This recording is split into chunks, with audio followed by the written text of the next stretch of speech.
Hi guys, I hope you are well and blessed. So I'm going to share the story with you. The one I promised that I'm going to share of our sister who found herself sleeping with a marine entity,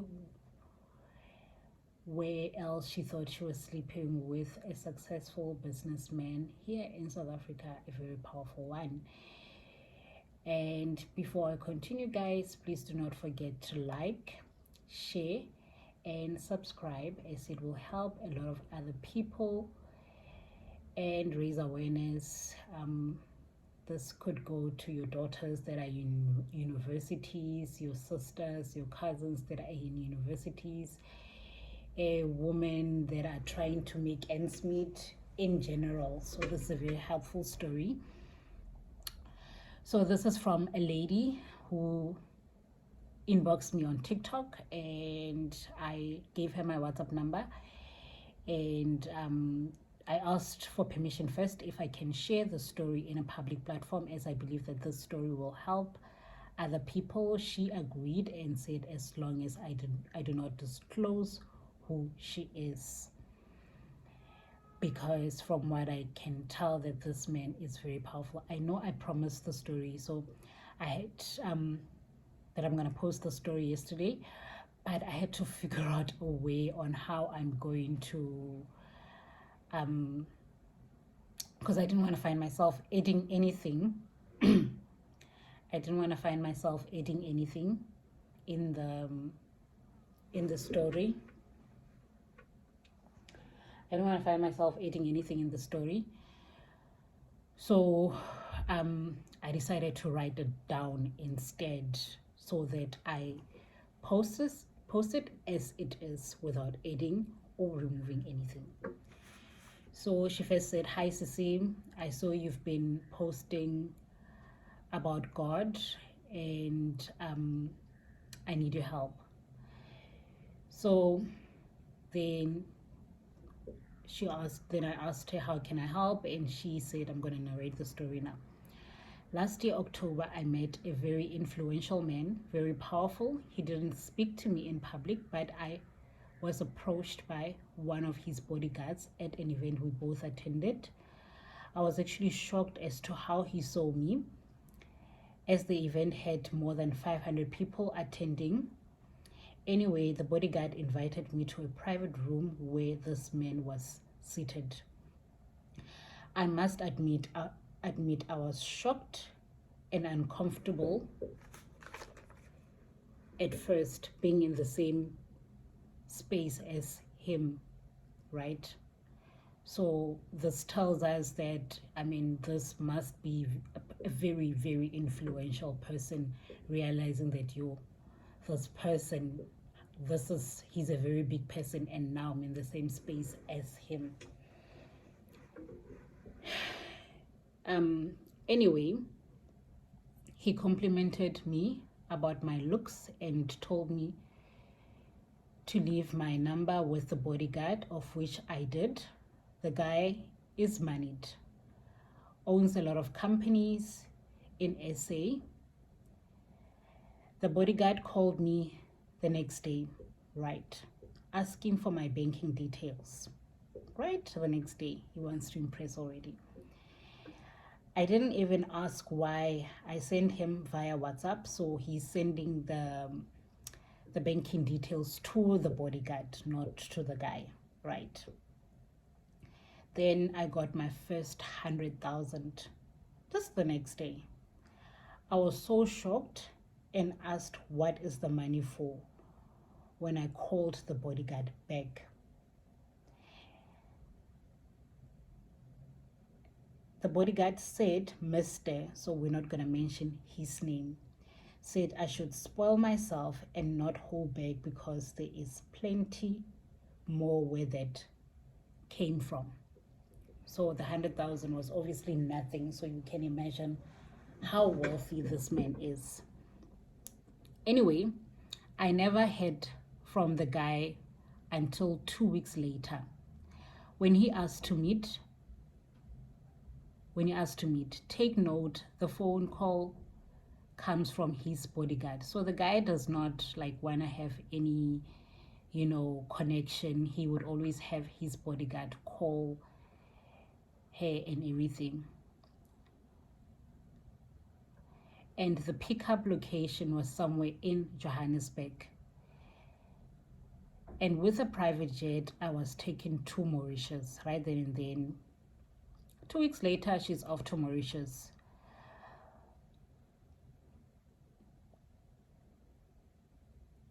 I don't want to confuse myself. So the guy and I flew out together to Mauritius.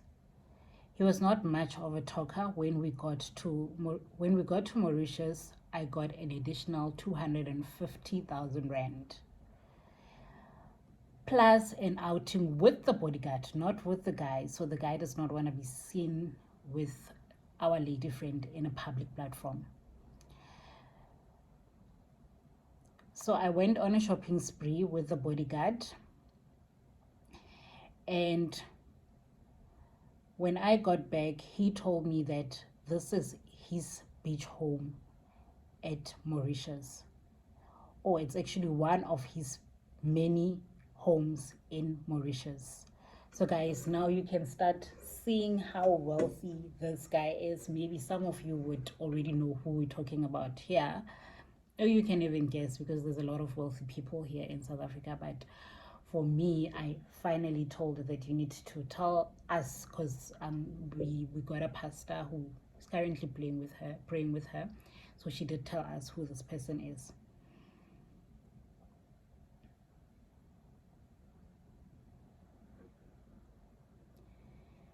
So come in evening, I was ready to do the deed. I don't want to mention it. I was ready to do the deed, but the guy told me to rest and he will join me a little later. I took a bath at about 7 p.m. after drinks. So obviously they had drinks, they were sitting and they were having drinks. So she was, getting drunk. Then I went up to the room and then just played with my phone until I fell asleep.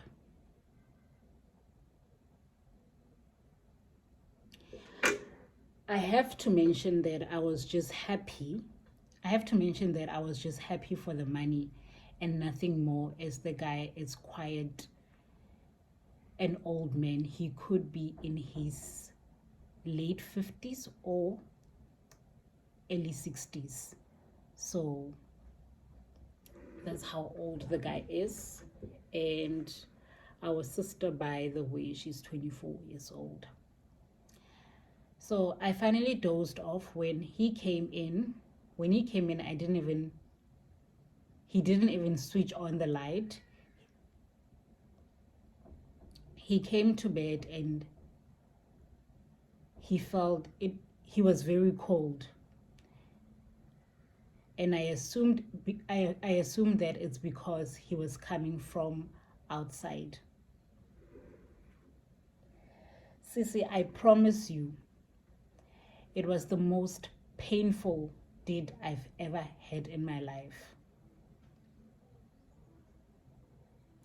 After we are done with the deed, I started bleeding. The next day, it was not periods, I was just bleeding from down there. And this happened for about a week. We flew, and so which means they were back in, she says that they flew back to SA. After they were done, the next day they flew back to SA because the guy owns a private jet. After that, I did not hear from him for about 2 months, but the money kept on coming in. And it was always more than 100,000. So this guy is not talking to our sister, but he just keeps sending money. Not talking to her, not doing anything, just sending money. I will spend the money with friends, clubbing, partying, shopping at Centon City. And then the next meet-up was in Cape Town. This was after 2 weeks at his beach home, again in Cape Town, in his beach home. The same thing as the last time happened. The same thing as the last time happened. I shopped in Cape Town and I got money. Then he would stay out until late. So the guy would always give him money, go shopping, do what you need to do, but then he does not come to bed immediately, right? He comes to bed, okay, it's it. He came to bed extremely late again. He was very, very cold. Then after we are done with the deed, I then started bleeding immediately again for about a week. I don't want to go into details of where the beach home is in Cape Town, because people will immediately know who he is.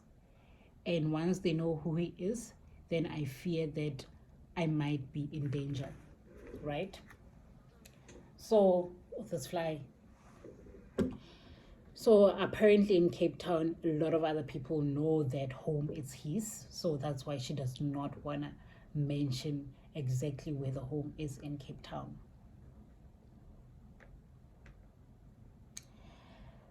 The guy always disappears on me but keeps the money flowing. He disappeared for about 2 months again. Then I met him again at his Palito home.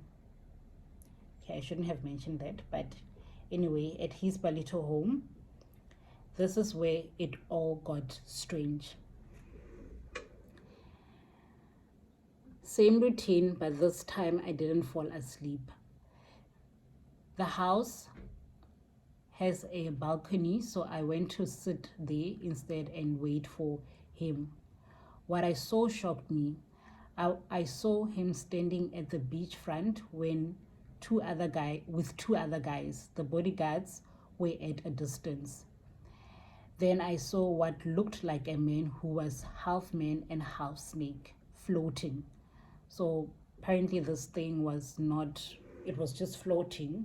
Standing next to him, it was half man and half snake floating next to them. I'm not sure what was happening. I wanted to run, but I just froze. I saw this creature turning into the guy, then walking back to the house. So immediately our creature turned into our guy, and then it walked back to the house. Then walking into the room, I wanted to scream. When it walked into the room, she wanted to scream, but I couldn't. He didn't talk. It was so cold and pulled me to the bed.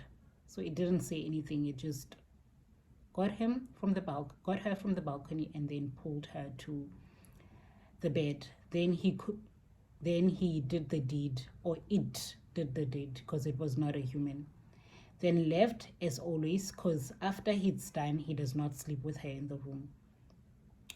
Left as always. I didn't tell you that he leaves once he's done, so she never mentioned that at the beginning. I slept with whatever that thing was and have been sleeping with it since the beginning. I didn't sleep that night, just crying in the morning.